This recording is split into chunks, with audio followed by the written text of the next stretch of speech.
The TV people know by training what you and I know by instinct, which is sometimes it's very difficult to watch a lot of videos of black on white violence, black on young, black on old, black on gay, black on straight, black on Asian, whatever, because they're not just unrelenting, but we also have the quality of denial, deceit, and delusion from reporters and public officials, which kind of doesn't give us much hope that this is going to change. And so, when a reporter leaves the newsroom, usually the news director's words are ringing in her ear, something to the effect of, go find a solution, find something, other than what's actually happening out there. I mean, we just did a story a few weeks ago in Pittsburgh. There was a black on white murder in one of these gentrifying neighborhoods in Pittsburgh. So all the urban pioneers, the hipsters came out in the street with their candles. And the person did a story saying, no, they're not losing hope. They're all just, they're banding together over this murder. And one after another came up and said, oh, this is a good neighborhood. And one guy said, yeah, I'm bringing my new wife here because this just proves it's a nice neighborhood. When it was no such thing, it was just an enormous amount of denial, deceit, and delusion, not just from the neighbors, but from the reporter who really kind of encouraged that. And I don't think anybody's going to forget for a long time the biggest example of fake news I've seen in the last 12 years. No, this is actual fake news, as opposed to news that we don't like that we call fake news. It was in Milwaukee. Remember that? Some guy in Milwaukee got shot, black cop shot a black guy, so they had a bunch of riots. I know, if I didn't say Milwaukee, you'd have to say, well, which city are you talking about, Colin? Are you talking about Milwaukee? Are you talking about those cities in North Carolina or here or there or everywhere? Seattle, Portland, Minneapolis. But this one was Milwaukee. So, and I did a video on this, and I'm going to fish this out. It's in my archive somewhere. It should be up now, but I'll fish it out. Where they did a press conference with the sister of the guy who was killed. It turned out to be a good shoot. He was a bad guy. But the sister goes, hey, don't burn down our neighborhoods. This is a paraphrase. Don't burn down the black neighborhoods. Take the violence into the suburbs, the white neighborhoods. CNN edited that to make it sound like she was calling on everybody to be peaceful when she was just telling black people to go riot and burn down white neighborhoods. And so there's an enormous amount of pressure to take these stories and to make something really dreary uplifting. And that's what we're going to do with this videotape. We're going to see 4 videos. 3 videos that are unrelentingly nasty, and 3 videos that are just more examples of black on white murder, black on white hostility, and black violence wildly out of proportion. But then on the 4th story, we're going to see a story of somebody fighting back against this enormous level of black criminality during a home invasion.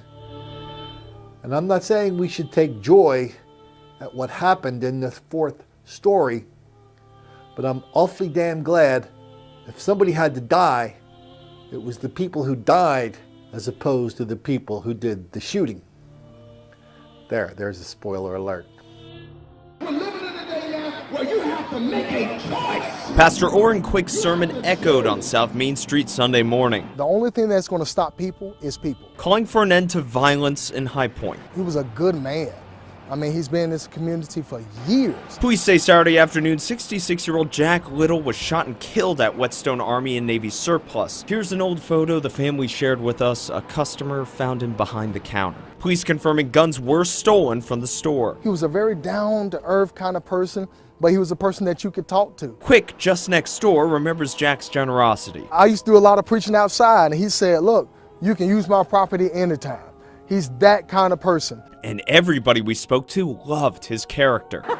He didn't mind telling you what he thought. Now outside his shop, It was the place where the cops went, the firemen. flowers and notes left for the Little family. You got to reach out to the people you love. And as the day continues, more flowers for the shop's late owner. You never know when that day is going to be that they're not there. Paul Johnson says he knew Little for nearly 40 years. Jack treated everybody the same, no matter if you were black, white, green, yellow, or purple. And as police process evidence, people are searching for answers. And right now, it's that point of really and truly wanting to know what happened. I mean, it's hard.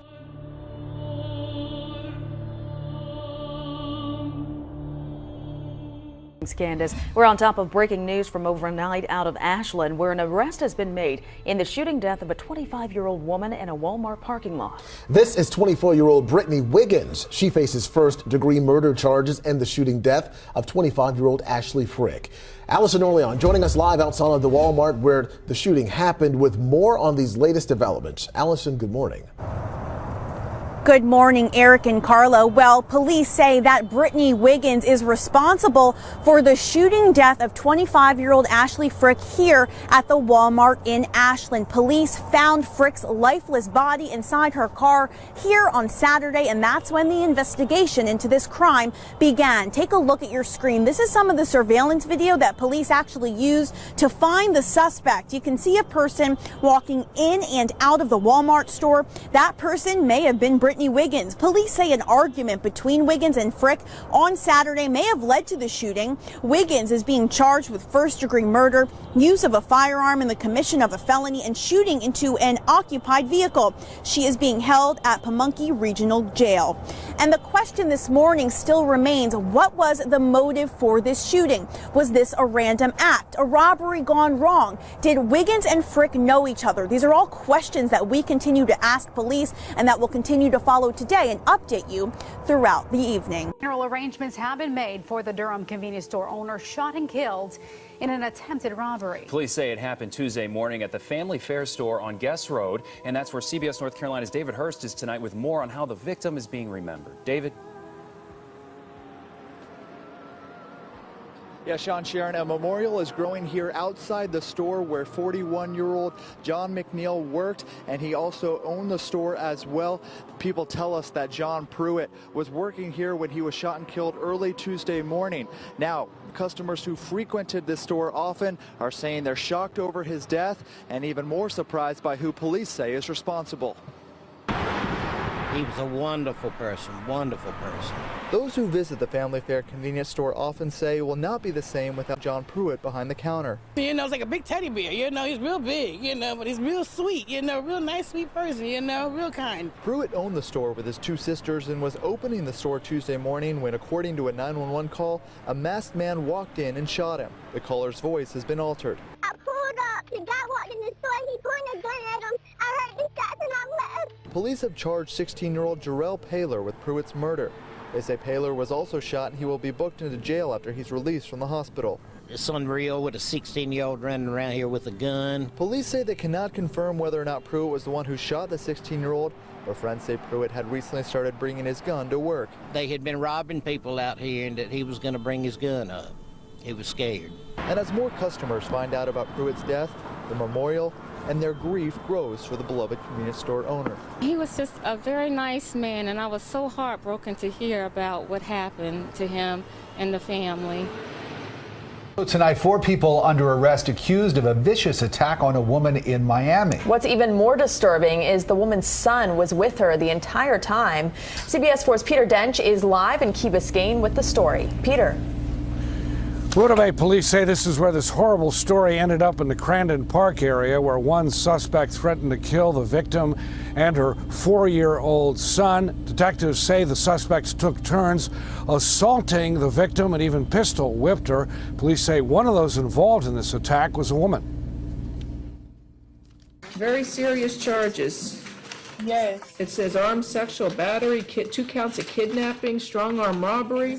Circuit Judge Mindy Glazer reads the charges against 28-year-old Courtney Ellis, a case that leaves Ellis's grandmother expressing sorrow for the victim of an alleged gang rape. It's sad. It's sad. The arrest report says Ellis and 3 other men, Kadrian Spencer, Amos Curry, and DeVaris Rowe, assaulted the victim. She and her 4-year-old son were reportedly picked up by Spencer at this McDonald's restaurant at Northwest 62nd Street and 6th Avenue Sunday night and taken to a convenience store to pick up drugs. When the dealer did not show up, the victim and her son were taken to this nearby apartment building. That's where police say Ellis struck her several times with a wooden stool and sexually assaulted her while searching for drugs. The report says co-defendant Ellis walks out of the room and tells the defendant, Spencer, and co-defendant Curry to do their thing and handle their business. Police say Spencer and Curry forced the victim to have oral sex, and they say Curry also pistol whipped her. The report says Ellis came back to a room at this apartment and threw the victim around and left the room, and two of the defendants raped her again. She was forced into a car at gunpoint and driven to the Crandon Park area, where police say Tavares Rowe threatened to kill her and her child.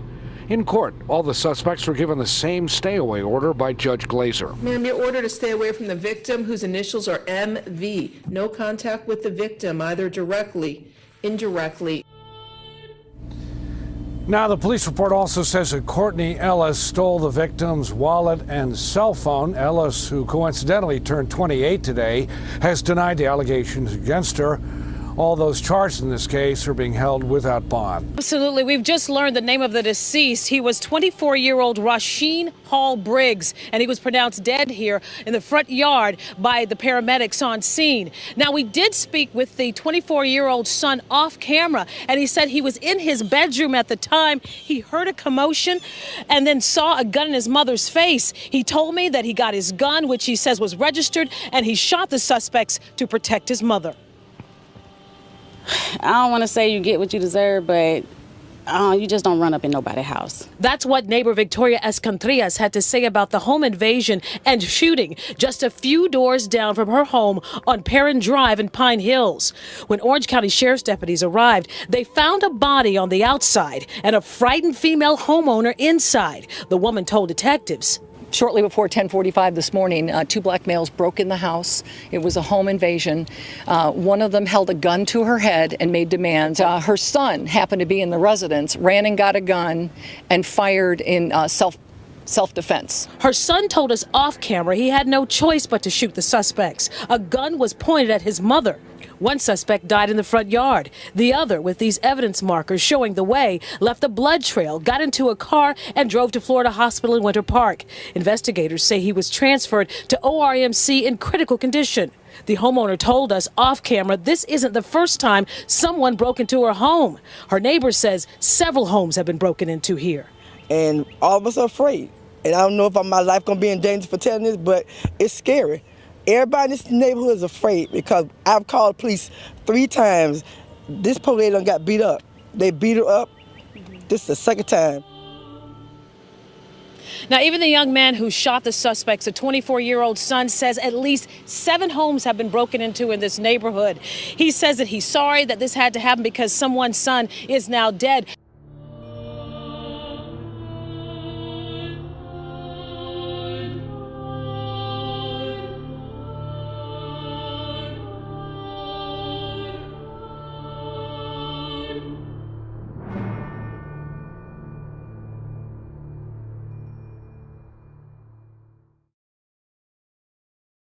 But in the meantime, let me just remind you of this.